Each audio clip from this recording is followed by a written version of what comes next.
بركة حياتنا ونور بيوتنا، صحتهم أمانة في رقبتنا. أهلا بيكم في المهم الصحة.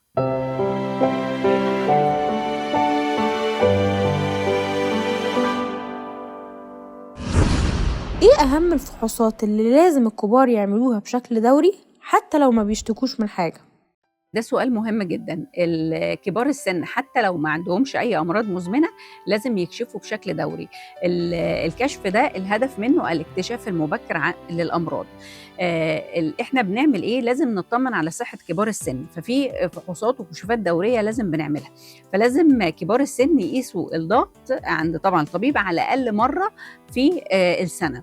ده قياس الضغط. بنقيس السكر مرة كل 3 سنين، ده بالنسبة للناس اللي ضغطها عالي أو وزنها بيبقى أكتر من المعدل الطبيعي. بنقيسه بحاجة اسمها بادي ماس اندكس، بيبقى فوق ال 25، يعني وزنه أعلى من الوزن الطبيعي.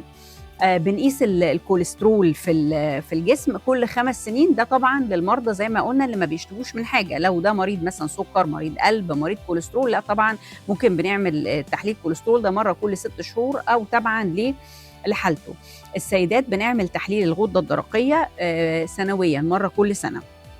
في برضو اختبار الهشاشة بنعمله لكبار السن، السيدات عند سن ال65 والرجال عند سن ال70، عشان السن في حد ذاته ده عامل خطورة لحدوث هشاشة عظام. فبنقيس كثافة العظام بجهاز اسمه الدكس عشان نكتشف ان لو عنده هشاشة عظام، وبالتالي نعالجها عشان ما يحصليش قصور ومضاعفات.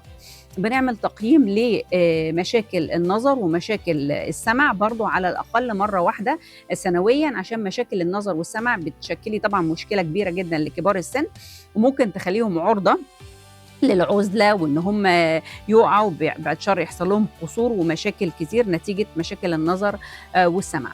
بعمل تقييم للذاكرة للمسن اللي ما بيشتكيش من مشاكل في الذاكرة على الأقل مرة واحدة سنويا للاكتشاف المبكر للألزهايمر ومشاكل الذاكرة زي الديمنشيا. بعمل تقييم برضو للحالة النفسية على الأقل مرة سنويا، الاكتشاف المبكر لبدايات بقى الحالات النفسية والاكتئاب عند كبار السن. زي ما انتم عارفين الاكتئاب برضو فرصة حدوثه عند كبار السن بتزيد، وطبعا لو المسن حصل له اكتئاب ده برضو بيزود فرصة ان هو يبتدي يحصل له عزله بقى ومشاكل كتير. احنا برضو بالاكتشاف المبكر ده نقدر نعالج ونقدر نتجنب الاثار المترتبه على حدوث الاكتئاب. بنعمل برضو في الكشف في الدوري ده كشف مبكر عن الأورام. إيه الأورام اللي تهمنا في كبار السن؟ أورام القولون. فبنعمل حاجة اسمها دم خفف البراز، بعمله على الأقل مرة واحدة في السنة، وبعمل ممكن أحتاج أعمل منظار، وده بيتعمل مرة منظار قولون طبعا مرة كل 5 سنين. بنعمل تحليل PSA، ده الكشف المبكر عن أورام البروستاتا. بالنسبة للسيدات بنعمل ماموجرافي عشان سرطان الثدي. برضو بنحتاج أرشد كبار السن للتطعيمات، ودي إن شاء الله هنتكلم عليها في حلقة تانية منفصلة.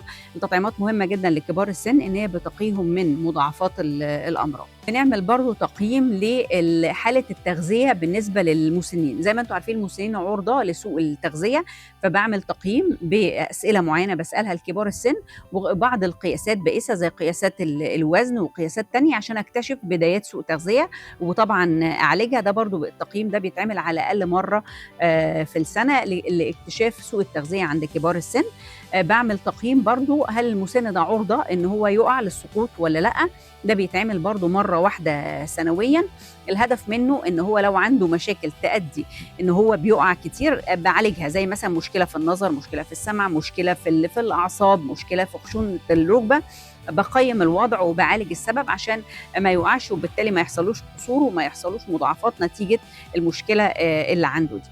بتمنى لكم حياة صحية خالية من الأمراض، ومستنية أسئلتكم واستفساراتكم في الكومنتس، وأشوفكم في الحلقة الجاية على خير.